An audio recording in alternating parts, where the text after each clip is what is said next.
반갑습니다. 뭐 여기 당연히 앉아 계신 분들은 저 처음 보시죠? 네, 처음 보시죠.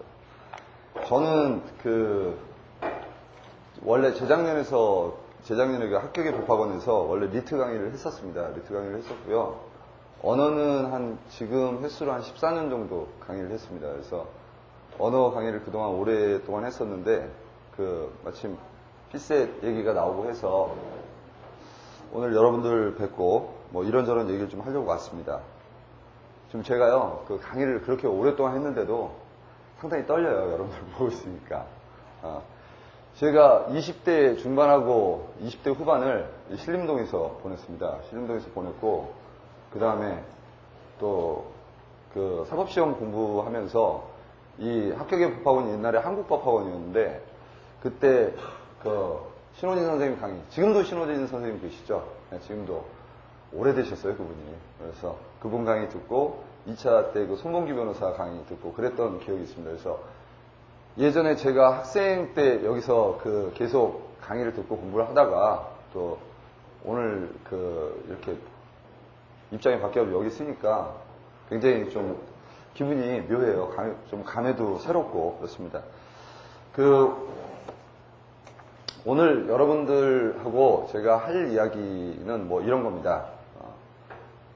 피셋 언어 논리를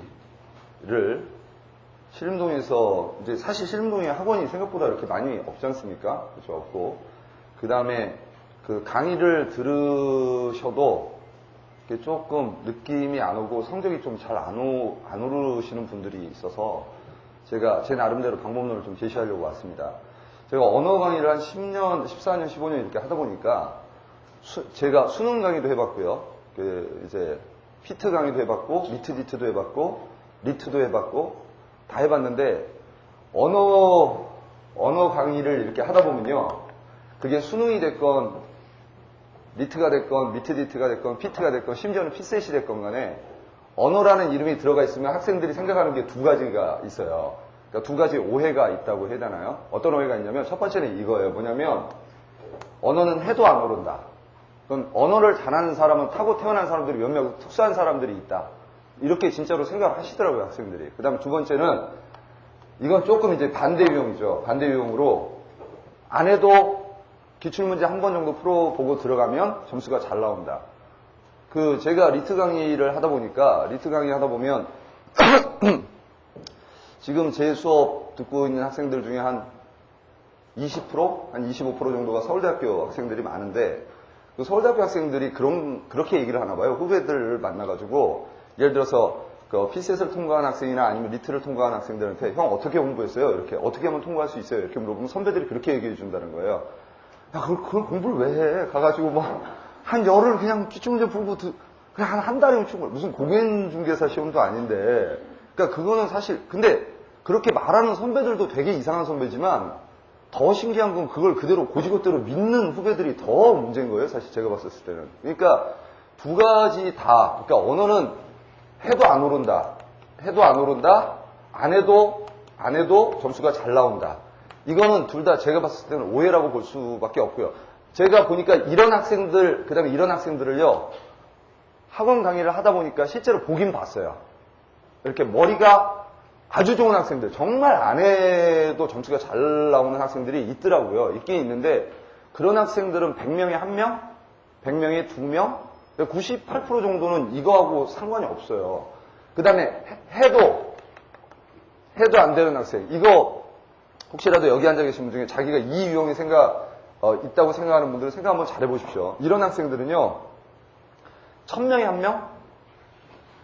왜 1000명에 1명이냐면요, 이유가 있어요. 그냥 생각하면 1000명에 1명이 안 될 비율이 같아야 될 것 같은데, 보통은 리트나 미트 디트나 피셋 이런 걸 준비하는 학생들은 이미 대학 입시를 통과를 해서 공부하는 방법론이 이미 올라와 있는 학생들이죠. 자기 나름대로 공부 방법론이 이미 있어요. 그 사람들 머릿속에 있는 거는 다만 두려움일 뿐이지 실제로 이런 거는 없습니다.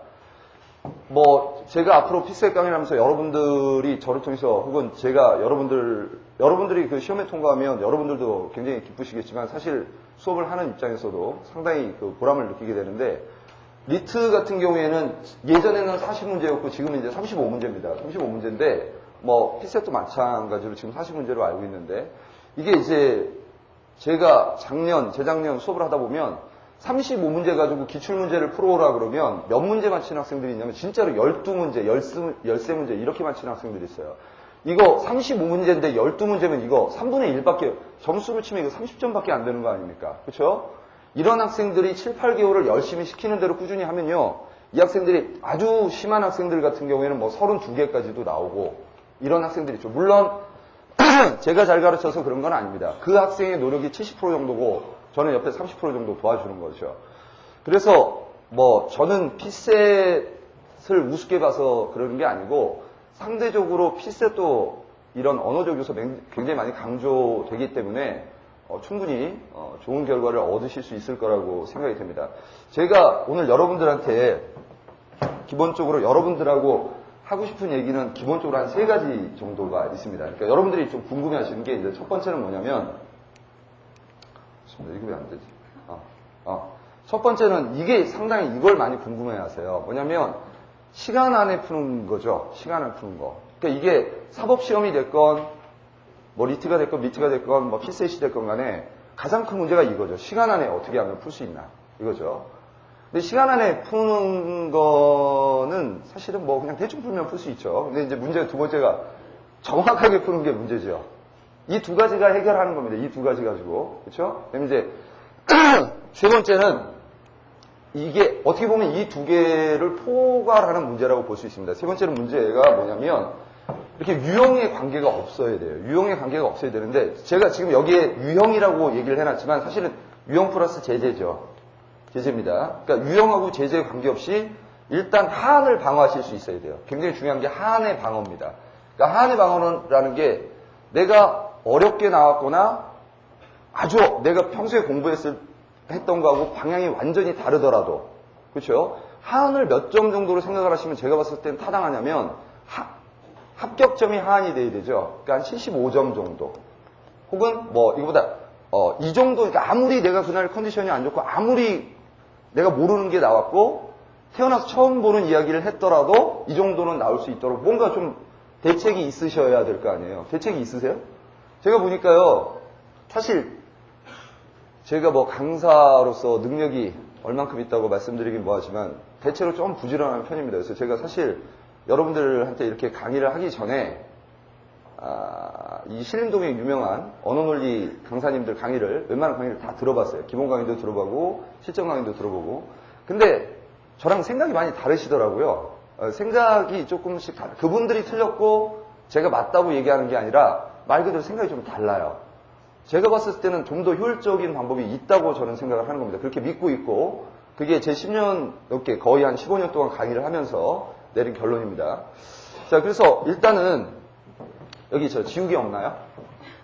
왜 지우개가 없을까요? 여기 하나 있군요.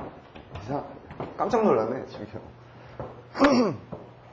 자, 일단 이런 얘기를 하기 전에 이제 구체적인 얘기를 하기 전에 올해 그 기출문제 한번 간단하게 분석을 좀 해보겠습니다. 이거 기출문제를 분석을 한다는 게 올해 이제 어떻게 나왔는지를 일단 간단하게 이제 분석을 하는 겁니다.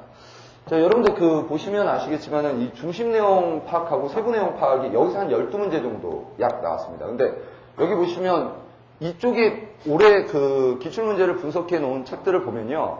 거의 다 똑같이 이야기하는 게 이렇게 추론이 많이 나왔다. 올해 이제 추론이 강화됐다. 이게 이제 전반적인 분석이라고 볼 수 있습니다. 보시면 여기 이제 심화 추론하고 적용이 있고 뭐 적절한 문장 선택, EM이 적용, 조건형 추론, 그다음 결론, 뭐 가설 추론 전부 다 물론 뭐 가설 추론이라는 거는 뭐 귀납하고 매우 밀접한 연관이 있지만 이걸 일단 추론 파트로 넣어서 보면 추론이 압도적이라는 걸 알 수 있어요. 근데 학생들이 이렇게 생각을 한단 말이에요. 뭐냐면 추론 문제를 자꾸 예를 들어서 여기서 틀리거나 여기서 틀리거나 여기서 틀리잖아요. 그럼 자기가 뭐가 부족하다고 생각을 하냐면 실제로 자기가 추론 능력이 부족하다고 생각을 하는 경우가 되게 많더라고요.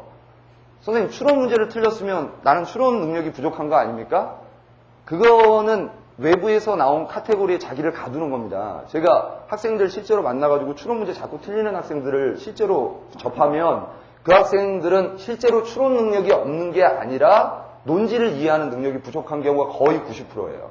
논지를 못 잡으니까 추론을 못 하는 거고, 논거를 올바로 연결을 못 시키고 해석을 못 하니까 추론을 못 하는 거죠.